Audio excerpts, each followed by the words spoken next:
realistic particle effects, frame interpolation, inverse kinematics.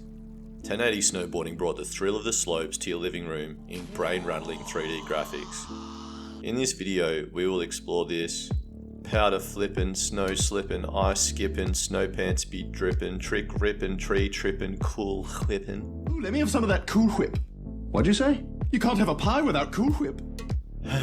Game.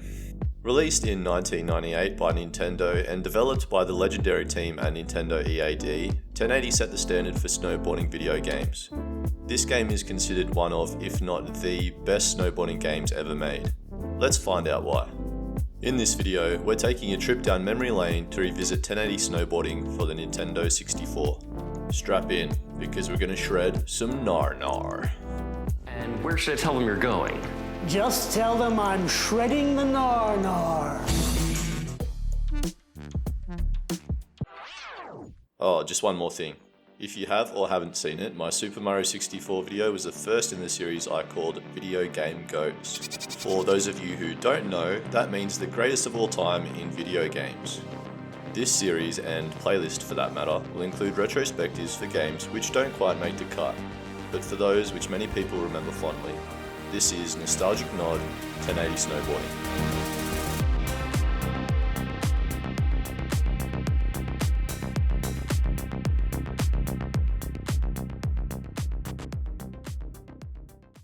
1080 Snowboarding's development was led by the renowned Shigeru Miyamoto and aimed to capture the excitement and adrenaline of real-life snowboarding. The development team paid meticulous attention to detail, from the physics of snowboarding itself to the weather and environmental effects. 1080 Snowboarding was announced during Nintendo's Space World Japan in 1997 and stood out as an exciting prospect amongst a range of other titles. A few months later, it was released in Japan, further establishing and sustaining this excitement. Some primary members of the team had previously worked on Nintendo's Wave Race 64, and the two series would eventually intertwine with the release of Wave Race Blue Storm, which featured characters from both video games. The development team created an immersive experience for players, which came at the demand of the lead programmers, Giles Goddard, the man behind such titles as Star Fox and Super Mario 64, and Colin Reed, who worked on Wild Tracks, aka Stunt Race FX, along his counterpart. Here are some examples of this attention to detail. The boarder's clothing reflected the player's trajectory at high speeds, rippling in the wind as the player shredded through the course. Soft snow is sent flying outward as the boarder executes tight turns. Snowflakes cascading downward as you cut through the slopes. The sun reflecting off various objects as appropriate for the viewing angle. The extremely convincing particle effects, given the game's release date. And when it came to gameplay, fluffy snow and packed snow appeared and behaved differently, and the ice both sounded and controlled differently if the boarder found themselves rattling around on top of it. These effects were due to the use of frame interpolation and inverse kinematics, as they allowed character movement to feel more realistic. If you're wondering what this is, don't worry, I had to Google it. In an interview between Next Generation and Giles Goddard, Goddard stated, "All the character animations are interpolations between animation and inverse kinematics." So basically, when your character hits something in a game, his body is modified according to what you hit, from what direction and at what speed. What's truly amazing is that this game was developed in 9 months, as confirmed in the same interview. Although no motion capture was utilised in the game's development, the game still has a mocap feel due to the aforementioned animations, interpolation, and inverse kinematics. If you'd like to read more into this interview, a link will be provided in the video description. Like I said, this game was extremely realistic at the time, and many considered 1080 to feel more like a simulator than a video game, due to these realistic animations and the way the game felt and played. Let's examine the game modes and menu options that 1080 Snowboarding afforded players. Whether you were racing against the clock, pulling off slick Mick tricks for high scores, or competing head to head with a friend, 1080 Snowboarding had it all. The menu options were sleek and easy to navigate, making it easy for players to jump into the action and start shredding straight away. The game featured a variety of modes including time attack, trick attack, contest, 2-player versus, and training modes. Each mode offered a unique challenge, keeping players locked into their board straps. Here's a quick summary for each. Time attack. Basically your stock standard time trial, similar to Mario Kart 64. You race the tracks by yourself and try to beat your best time. Great for practice and learning the course layouts. Trick attack. Run the courses and execute tricks for points. If you do 2 or more tricks in a jump, you get a combo bonus, starting at 500 and maxing out at 30,000.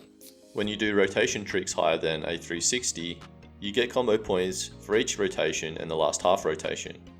If you do a slick mick trick but land like a brick, you get no points. Contest. Similar to trick attack, with the addition of flags to navigate around by zigging and zagging through the course. You go through 5 stages: Crystal Lake, Air Make, Crystal Peak, Half Pipe, and Golden Forest. The courses are timed, but you get a 2-second bonus and points which start at 100 and progress to 500 by each flag you pass. You continue scoring 500 points per flag until you miss one, at which point it resets to 100. If you miss too many flags and run out of time at any point, the game is over. At the end of the course, you are presented with your running score, and your final score is shown at the completion of all 5 courses. 2-player versus. Pretty straightforward for this one. You and a friend race against each other in time trial mode to see who the faster boarder is. The winner gets a better recorded time and bragging rights. Training. In this mode you have 3 choices. You can go through the left gate to a long half pipe, go through the right gate for a lot of jumps to practice your tricks, or follow the trail to the right for maneuvering practice. In the upper left corner is the trick prompt. It shows a selected trick and automatically selects the next one when you successfully land the focus trick. Note, press C right twice for the trick list. Move to the trick that you want to do and press A. If a trick is red, you have already landed it successfully. If it is white, you have not done it, and if it is white but not selectable, it means that the current selected boarder cannot perform this trick. This information is important later. Now on to the controls. Control stick. This controls boarder movement. I've already touched on the technological advancements of the analog thumbstick in my Super Mario 64 retrospective, so I won't ramble on about this point here. In short, the control stick works extremely well in this game. The player uses the control stick to turn the boarder left and right, brake by holding the thumbstick diagonally backward, pushing the board out by flicking and holding the thumbstick directly forward, especially at the start of the race after the announcer says go, and change the center of gravity in the air.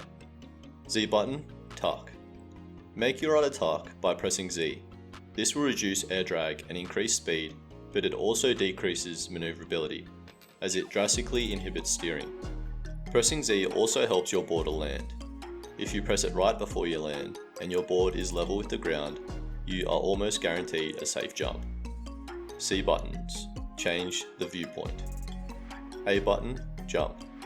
When jumping, the longer you hold down the button, the higher you will jump. You jump when you let go of the button. You would want to jump over ledges, logs, and gain height when on a ramp or on a half pipe. B button, trick. The trick button lets you do grab tricks but not rotations. You can do a trick without jumping, but with an extremely low success rate. R shoulder, rotation trick. This button lets you do the all famous 1080, but it is extremely hard to do at first. You can do a 180, 360, 540, 720, 900, and 1080 with this button alone. Start button, pause. When paused, you can replay the race or select a different course. 1080 Snowboarding featured a range of unique characters, each with their own strengths and weaknesses. Let's revisit them. Kensuke Kamache, a 19-year-old all-rounder from Japan and a good beginner rider. Stats: Technique 8, Max Speed 8, Balance 6, Power 7 and Jump 6. Next up we have Dion Blaster, a 28-year-old speed demon from England. He's the fastest rider but has poor maneuverability, stumbles on the faintest of missed landings, and can't jump to save himself. Stats: Technique 4, Max Speed 10, Balance 5, Power 8 and Jump 4. Next we have Rob Haywood, a 20-year-old all-rounder from Seattle, Washington. Although a little slower than Dion, he has a lot better control, balance, and jump scores. Stats: technique 8, max speed 9, balance 7, power 6, and jump 6. Akari Hiyame, a 17-year-old newcomer from Kobe, Japan. To me, the least selectable character, despite her balance being outstanding. Stats: technique 8, max speed 5, balance 9, power 3, and jump 8. Last on the roster, Ricky Winterbourne. Fresh out of Whistler, British Columbia, Canada, Ricky is the youngest boarder at 14 years of age, and as such, he is slow and a poor downhiller. Despite this, he is a natural talent and has excellent technique and jumping ability. Stats: technique 10, max speed 4, balance 7, power 4, and jump 10. Alongside these characters, you could also unlock 3 more hidden characters: the Ice Boarder, Gold Boarder, and Panda Boarder. To unlock the Ice Boarder, all you need to do is pass Expert Mode. Once you have, go to Hiyame, press C left, and then tap A. The Gold Boarder can be unlocked by passing Expert Mode using the Ice Boarder. Once you have, go to Kensuke and then press C up and then tap A. To unlock the Panda Boarder, get the highest score and best time in all time attacks and trick attacks, and then get all 3 best scores in contest mode. Then, at the player selection screen, highlight Rob and then hold C right and press A.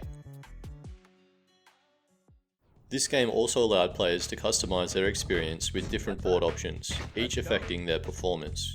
Whether you preferred an edge in speed, stability, or trick, there was a board for every course, playstyle, and game type. Tahoe 151. The Tahoe 151 is just about the best board in its class. Its edge control is unmatched by any board except its counterpart, the Tahoe 155. Merlot 147. A well-rounded board, the Merlot 147 isn't a top performer in any category, but its response and stability keep up with the best of them. Beeline 149. This board has average attributes, yet its edge control will allow you to keep up with a Scout or Tahoe rider. Scout 156. Strong in its response and complements rider balance. Tahoe 155. As you can see by the attributes, you'll wonder why this game offers a board selection at all. Only one board betters this one in a single criterion, and that is the next. Scout 162. A little weaker in stability than the Tahoe 155, but makes up for it in flex and appealing board design and colorway. This is my second choice, and I only select it to mix things up. Merlot 143. This is the game's weakest board and isn't worth selecting in my opinion. There's not much else to say really. Beeline 154. This Beeline model has improved in flex, yet all its other attributes remain the same as the older model we looked at earlier. And lastly, the Penguin board. It's a penguin. To unlock it, do all 24 tricks in one training session, then when you select the board Tahoe 151, hold C down. 1080 featured a selection of stunningly crafted courses, each with its own unique challenges and obstacles. From the fast-paced Crystal Lake to the treacherous Deadly Falls, players were introduced to increasingly difficult courses throughout the duration of the game. The thorough course design, coupled with the dynamic weather effects, added a layer of realism to the game. Navigating through the snow-covered landscapes was not just about speed, but also about strategy and precision. The courses in 1080 snowboarding include Crystal Lake. This is the first and easiest of the 6 tracks. It is fairly simple, with the only tricky part being a cliff dive at the halfway point. If you know how to stick a landing, you're good. Next is Crystal Peak.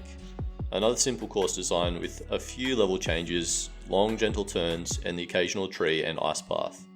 This one shouldn't give you too many headaches, apart from those little lumpy bumps near the end. Moving on to Golden Forest. This is a rather difficult yet beautiful course which has plenty of sharp turns and beautiful golden mountains in the background. Fallen logs lay flat in your path, so you best know how to jump and stick a landing.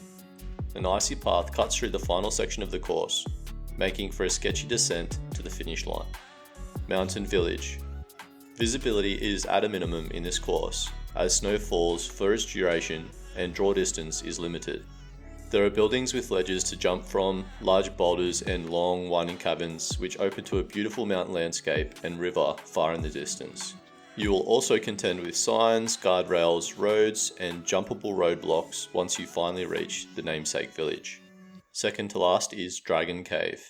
To unlock this course, beat the 5th course on hard difficulty in match race. There's a lot to unpack for this one. You start off by bombing a massive downhiller. Then you have plenty of tight tunnels to shred through. You skid through a skinny bridge surrounded by columns of fire, and after yet another downhiller, you are finally worthy of the final course, this being Deadly Fall. This course is only available once a player has successfully beat match race on Expert. This course has you immediately dive off a rocky outcrop. What a great way to start. The player will cascade rapidly down a snow-covered hill littered with boulders, divisive rocky hills, and large rounded mounds of soft and packed snow. Smooth brains like myself will intently attempt to chase down the helicopter, which seems just out of grasp. I may be wrong, but I remember feeling as though there was tons of different paths to explore when playing this course as a kid, and this was the first that felt truly challenging. 1080 Snowboarding was praised for its groundbreaking graphics, tight controls, and immersive gameplay. It garnered widespread recognition as one of the must-have titles for the Nintendo 64, earning its place in the hearts of gamers around the world. It garnered critical acclaim and won an Interactive Achievement Award from the Academy of Interactive Arts and Sciences.